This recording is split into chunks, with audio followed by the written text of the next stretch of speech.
and everybody, welcome to VWE Live here at Empire City.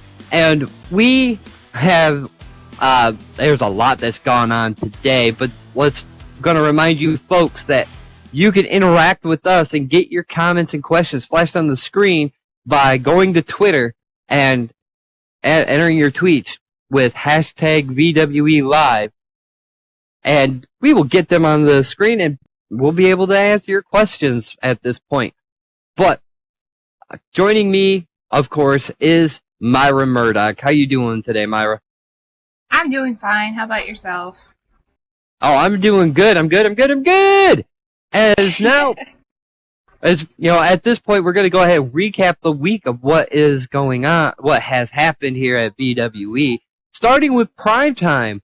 So, and Myra, seeing how you've been there, I'll go ahead and let you handle Primetime at this point. No problem. Well, for the starting points off, we had Viola finally taking on her rematch. I mean, she can only prolong that so much. So she's going to have to take on Christina for her rematch clause eventually, but still, she's still kind of favoring that leg, that MCL that she's injured. So, giving her about a week, probably either this coming week, that she's going to have to fight for her title again, even if her leg is still on the healing process. Other than that, she's certain that she will give her all, but if only her all will probably be counted for, at least mean something against Christina. And that's a very good point. Is the question's going to be, is Viola going to be 100%? And usually with knee injuries like that takes a while. So I mean, it may not hold well into her advantage due to the fact of she's going to be at a disadvantage with still a hurt knee. Well, either that being the case, she still has to go through with the rematch, even though she may at this point lose the match. It still has to go through. You know what I mean? All right. So what else ended up happening there on Primetime? Well, then we also had Benja Nirvana actually taking on Chad, which he came out with Cody Hooley, and Cody was so confident, like, yeah, this is my boy Chad, he's one of my followers, he's gonna take you down because you're old and dying. You know how he usually goes on and on about that. But Benja wasted no time laying out Chad almost 3 different times, powerbombing him like 3 different times, and proving to Cody that he's done with his games. He's done with his tomfoolery and all this and that. But he's making it a personal mission to come after Cody himself. Well, and it's one thing that, I mean, Cody is known for ducking and dodging, and that's, it's part of his thing is he says he's supposedly God, but yet why does he have to duck and dodge? Is my question, and that's what a lot of people were asking. I mean, he did it with Vince Easterwood when, before Vince won the world title, and then now he's doing it with Benja. Now, it just lays into question over the fact of what kind of integrity does this man have, or even so, what kind of plan does he lay out, and is this part of his plan to make Benja even more aggravated than anything else, to make him make a mistake? That is what's holding with this question. Mm-hmm. Of course, we also had Vince Easterwood attacked during it all as well. Speaking of him. Attacked by who? Boy, it's really good. Boy, must be a mystery there then if you can't answer right away. But who was Vince attacked by? Of course, who would you say? It would be Braden, of course. Oh? Is that right? Mm-hmm. Yeah, he was supposed to take on. He was actually originally supposed to take on Dagar, but Braden ended up coming out and just laying out Vince right then and there, convincing the ref that he was not fit. He was not fit for the match. Dagar? Oh boy. Now there's this with this last match. I heard that there was a lot of controversy on, and that. Why don't you go ahead and explain that to us? What is the controversy that's going on right now with all this? Oh boy, the whole thing with Ludi and Jeffrey Fireguard. Of course, you have the not so helpful Austin Knight, being there as quote unquote supportive to his, let's just face it, his underling, because he holds Jeff in no regard whatsoever. So he figured, just let Jeffrey have his time at the ring, and then when he proves that, he's not really doing anything worthy, so just, of course, have him laid there for Ludi to take the easy pickings. But, so of course... Pretty much pulling the old Jeffrey Fireguard and Austin Knight match. Yeah, pretty much, but with Ludi involved in this case, but it seems that Jeffrey was tired of it. He was tired of being the easy target. He was tired of just laying there and just taking the lose. So he said, no, I refuse, and actually fought back against Ludi. But of course, to no avail, he ended up losing against Ludi, but at least he actually fought for his own integrity, his own pride in all of this. It's definitely, it began to wonder when he was supposed to, take that advantage or take that point of when it was enough. And apparently we found out pretty much Jeffrey Fireguard's limit, as from what I'm also understanding, he stumbled into a small package. No, thanks to his manager. So, and folks, obviously that is prime time, and if you want to see what happens next, you'll have to be there Wednesday at 5 p.m. SLT. But moving on to Edge, on the other hand, we had a very interesting night as we had Chris Crossfade coming in with his movement, so to speak. Oh boy, okay. Yeah, where he literally completely trolled Stu when he called him out, telling the audience that thank you for danking the booking so much to where they have them finally book Chris Crossfade into a match. But unfortunately, he kind of bit a little bit more than he could chew by Stewart placing Derek Colt as his opponent. Oh, it was messy. I mean, think about this a second. I mean, you've got the big boss man out there, and you're, I guess, dabbing to him. Yeah. Saying your mom and all that. I mean, come on now. I know, it was honestly unprofessional, but this is Chris Crossfade we're talking about. He might as well be the dank lord of the internet and memes. The dank lord, really? Yes. But it turned around. Sure people will get that. But nonetheless, the match with Derek, Chris actually, I honestly felt sorry for Chris as he did take on the human concussion machine, but at the behest of Stuart Wharf. But now it turns around though, and Chris Crossfade in the early stages of the match actually seemed to take it to Derek Colt, which actually surprised me. Mm-hmm. Well, it did surprise me as well. I mean, wow, like somebody like Chris Crossfade, no offense, can actually hold his own against Derek, but that holding of the own can only go so far. As just Derek just laid him out. But again, it was still pretty impressive for Chris Crossfade. Especially a man of such smaller stature going up against a guy like Derek Colt. But now, we also had, for the main event, we had a 6-man tag, which consists of the team of Benja Nirvana, Michael Carson, and the Crusader, and the VWE World Heavyweight Champion, Vince Easterwood, taking on the team of Cody Hooley, the Pulse Champion Knight, and Braden Carson.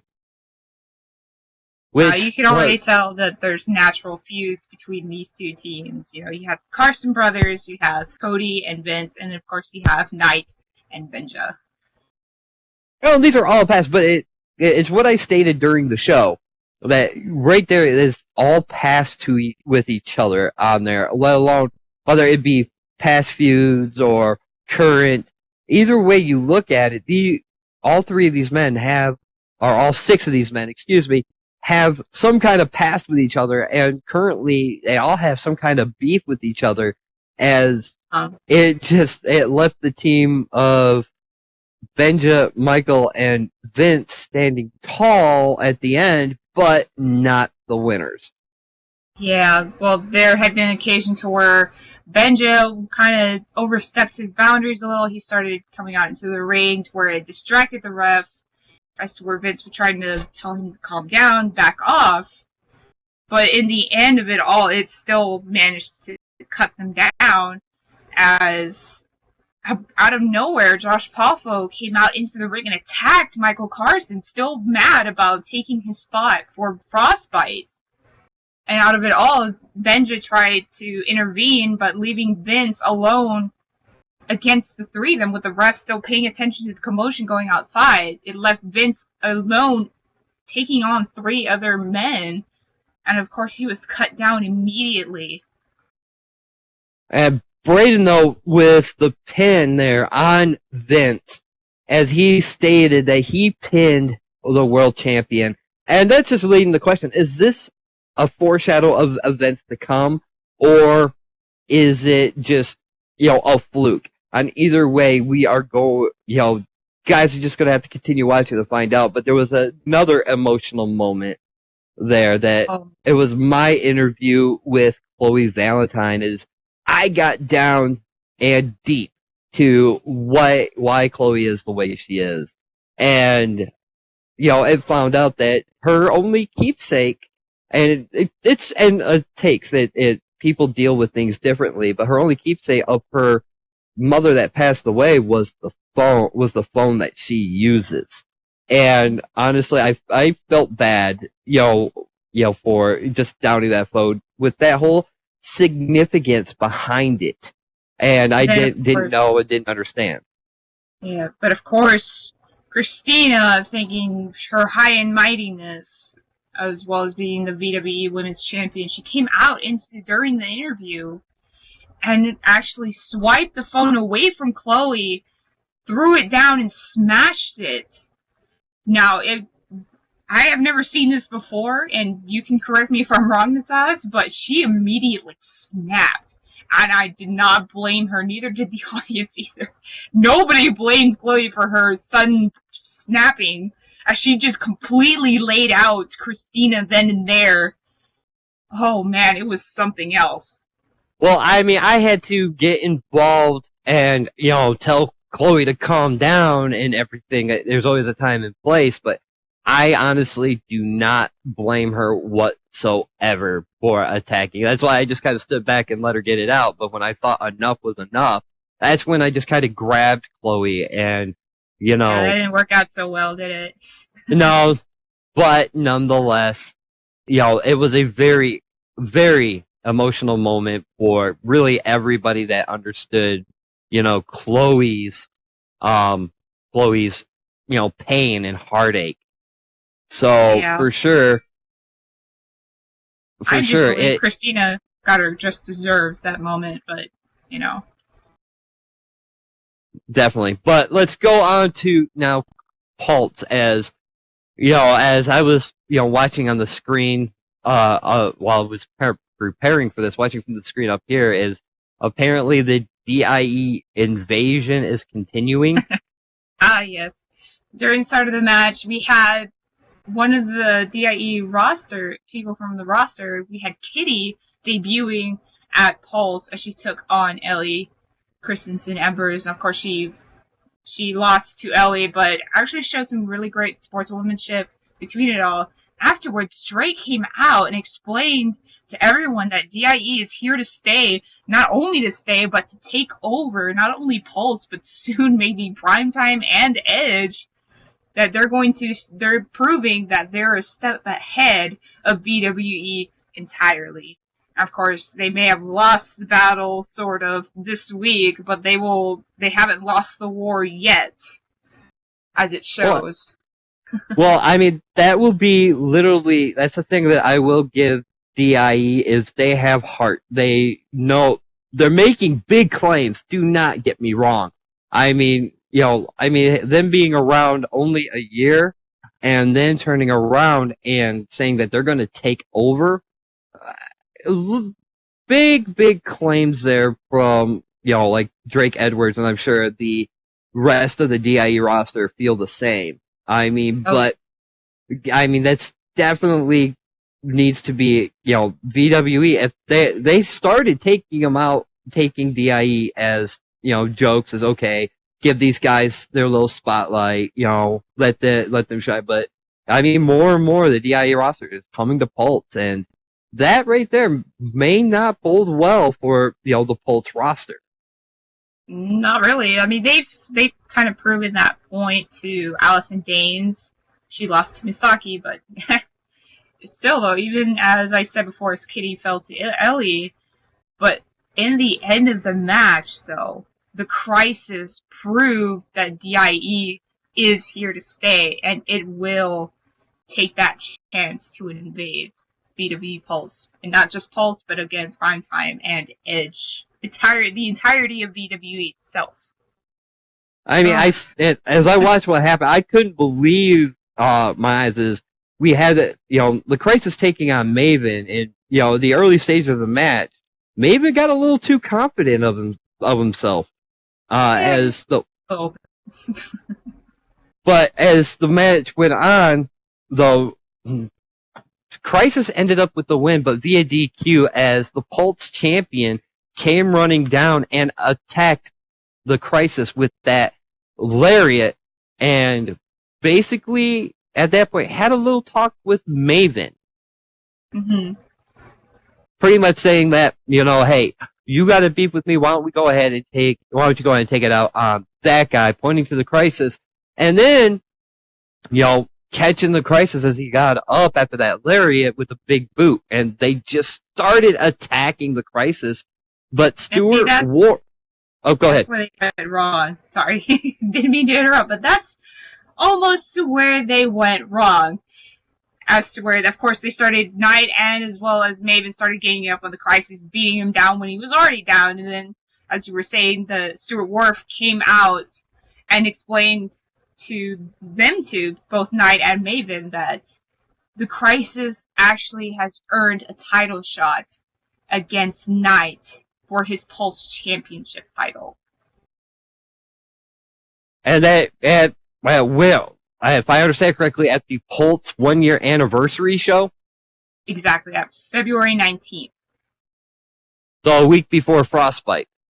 Pretty much. It's already, this entire month is laid out completely. But not only that, he even added more, that next week they will be having a fatal 4-way for the number 1 contendership for said title, which means whoever is the winner of said fatal 4-way will be taking on either the Crisis or Night for that said championship.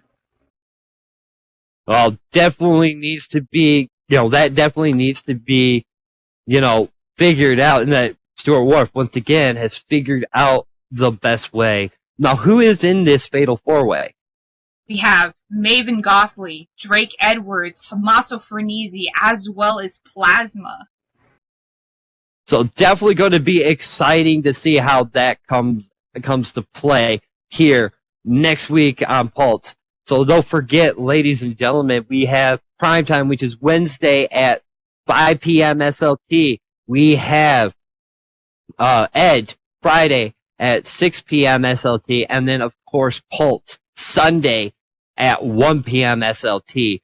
Folks, it's definitely going to be out as we are making our way not only to Pulse's 1-year show, but Frostbite coming at us February 24th, I believe. And, alright, good, I got that right.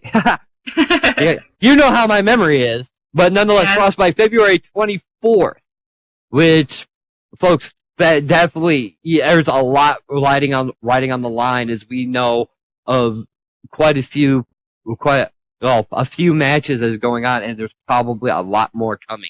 So definitely gonna have to watch and stay tuned. So what we're gonna do now is a little new. Is we're gonna play a little recap of the Ludi versus Jeff on Prime Time, followed by a segment here called the Book of Awesome by none other than the German sensation Ludi Graves. So why don't you go ahead and check that out?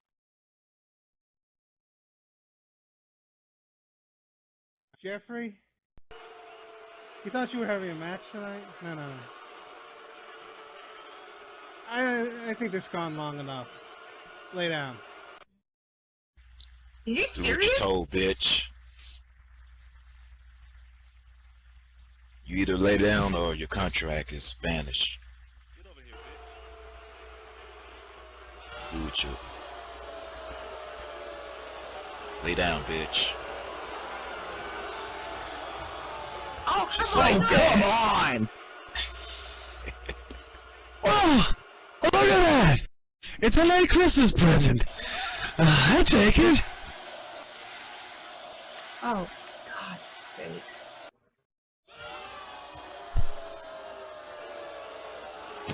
As Ludi goes in for the pin. There's one, there's two. Whoa, wait, hold up! Jeffrey pushing Ludi off of him. And getting him into the pin! Oh, come on! Jeff Ludi tried going for a second pin again, but only getting a 2 count. But it seems no matter what Ludi tries, it fails. As these two are now brawling it out right here in the center of the ring.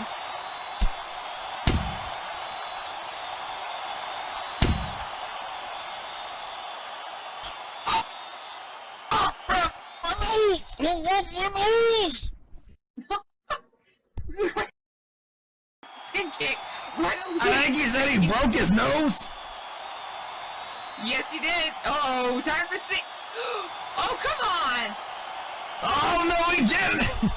Jeffrey Austin Knight getting up on the apron like he whacked him with his cane.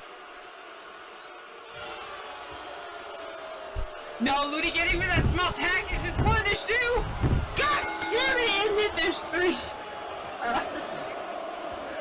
Oh. And your winner by pinfall, the German sensation, Ludi Graves. Good bombastic, charging into the ring. Ludi's jumping the barricade, he's hightailing it out. Oh, jeez. And then goes Kurt. Kurt's going over the barricade. Oh my god. But meanwhile, back in the ring, Derek Cole laying out Jeffrey Fireguard.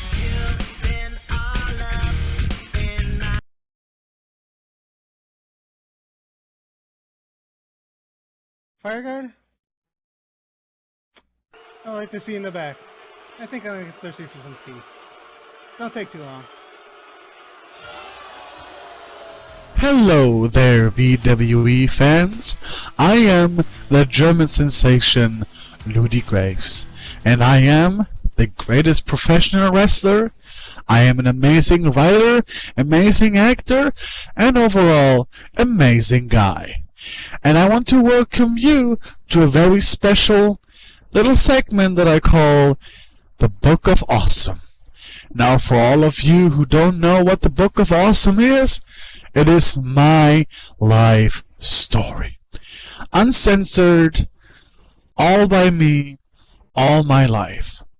Now, I will read a little bit out of it from my past, and from the present events that happened a few weeks back, before I came back into virtual wrestling entertainment. Chapter 1. Being awesome. As a small little dude in South Germany, I raised by the German values of friendship, brotherhood, and never take bullshit. Now, when I was a little young guy, I was, like many young folks are, I didn't know much about what's going on in my life, or what am I going to be. Now, that changed from that day when my mom finally allowed me to watch my father wrestle at his own little promotion that he had, going against the great Sergey for the championship match. I watched him the first time. I knew what he did. I knew he was a wrestler, but I didn't know what it was, or how it looked like, or how it felt like. Well, needless to say, from that day on, when my dad defeated the great Sergey, I was hooked. I wanted to be a professional wrestler. I studied the game. I worked on my body. I went in there and I took it on the chin. Learning how to run the ropes. Learning what it takes to fall down without breaking yourself. And all the secrets that makes me the German sensation that I am. Now, fast forward a little bit. About, 15 years from there. When the German sensation, me, went into a place called Virtual Wrestling Entertainment. And when I proceeded to take the promotion by storm with my athletic abilities, with my technical knowledge, and with the heart of a true soldier. I didn't take no for an answer. I only took yes for an answer, even though some people tried to throw rocks at me, or told me that it never would amount to anything. And I told them, you are full of shit. You don't know what I can do and what I'm capable of. And I showed them, everyone thrown in my path I defeated. A man that called himself the Eliminator. A man called Brackman Wilder. Derek Colt. The great Sergey, I defeated him too. And many, many others. I never really knew how my career would go, but I knew that this is what I always wanted to do. Being awesome, being the best wrestler out there that there can be. Now let's fast forward a little bit to about 3 months ago. Chapter 415. The Ascension of the Great One again. Now, when I heard that people like Kurt Bombastic and other untalented pro wrestlers are actually getting over in virtual wrestling entertainment, I thought to myself, this can't be true. This is a big, big joke that some people try to tell me. And I went there and saw for myself. I saw a change happening. I saw the change has been made. The old guard has been switched, and in charge was a man we all know and most of us hate, Stuart Wharf. And when I saw people like Kurt Bombastic, Jeffrey Fireguard, and even Cody Hooley, yes, even Cody Hooley, got really going inside the ring, I thought to myself, I should come back. I should come back and remind the VWE and the world that I am the German sensation. That I am the man who built this house that they sit and shit in. So that's what I did. I decided to pick my first opponent. I decided to pick someone that wronged me in the past. I decided to pick someone that you all know as Kurt Bombastic. And as you all know, Kurt Bombastic is a talentless hick. He tries to be good, but he fails at it. So I made it my mission to show the entire world that I am the number one, the numero uno, mano de beste. And I did just that. When I interfered in his matches and called him out on social media, and he didn't give me the response I was looking for, I decided to get one level higher and actually interfere and distract him as much as I could. Now, you maybe ask yourself, why did you do that, Ludi? Couldn't you just ask for a contract? Let me go back a few years at the Hall of Fame ceremony that we all enjoyed, and when I said my piece, how I truly felt, they outcasted me. And the spearhead was Stuart Wharf. I knew for a fact that he never really liked me, which is okay. You don't have to like me, but you have to agree that I am amazing and awesome. So I thought, you know what? It's fine. I am a Hall of Famer, a 5-time World Heavyweight Champion, 2-time Tag Team Champion, 4-time Golden Globe Award winner, and overall, amazing guy. I agreed and moved on. Then, when I came back, when I decided to make my way in, I had a plan. I had a master plan. A plan that nobody else thought would be possible. And I did just that. And when Kurt finally snapped and challenged me to a match, and Stu agreed to it, I knew the door was open. And I knew for a fact that this is only going to be amazing, week by week. Going through Wrestle Series, everybody, and you have seen the match that I had with Kurt Bombastic, and you know what happened before that, and the promised contract that Stuart Wharf, the owner of VWE, and CEO and mega CEO and whatever he calls himself, he wanted to see me suffer, and I didn't give him that. And that's why he's a little pissed off British man. Now, at Wrestle Series 8, I defeated Kurt Bombastic. Kurt Bombastic! Yeah, Kurt Bombastic! No, I defeated Kurt Bombastic via pinfall. And he just can't leave me alone. He just can't leave me alone. And now, he wants to get beaten again. He wants to get beaten once more, which I'm willing to grant him that wish. I am more than willing to.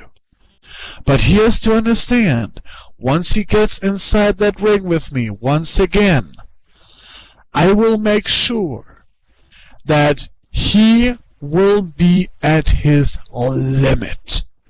That he will realize that stepping inside the ring with the German sensation, the greatest professional wrestler who ever lived, stepped inside the ring, sat at the commentary desk, and an overall amazing guy, hashtag Team Awesome, hashtag Still Awesome, he will realize that this was a big mistake.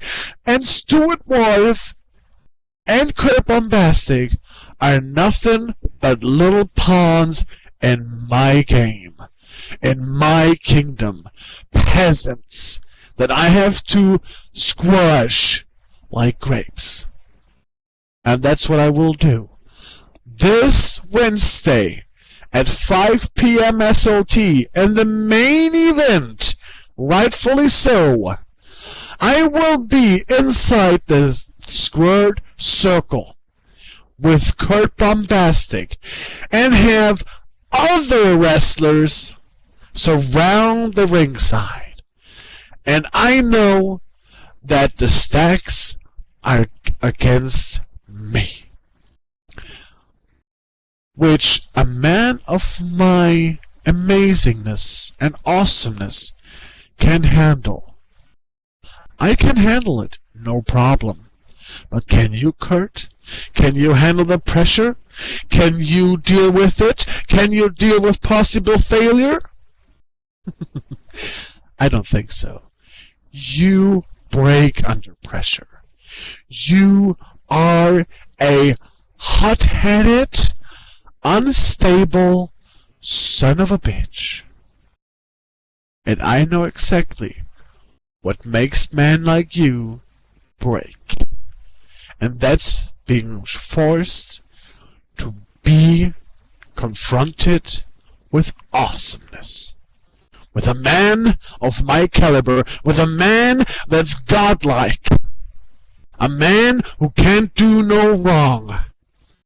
Me, who has found his calling to be a professional athlete, getting in the ring, beating people, kicking ass and taking names, and rolling in money. That's what is my destiny, Kurt. You know it, and you, everyone watching this right now, knows it too. The book has not been finished yet, because I'm far from being done with my great wrestling career. I am only just beginning. And this Wednesday at 5 p.m., when I step in the ring at the lumberjack match, when Kurt is standing right across from me, he better bring some toilet paper, because he will shit his pants when he realizes that he's going up against the German sensation, one last time. Now, I wish you all a nice Sunday. Maybe you go to church after that. Maybe you just came from church. And that's good, because Kurt, you better go to church too. Knee down and pray to your gods. Hell, even pray to Cody if you want to. Pray to anyone you think would work and help you out. But let me tell you something, Kurt.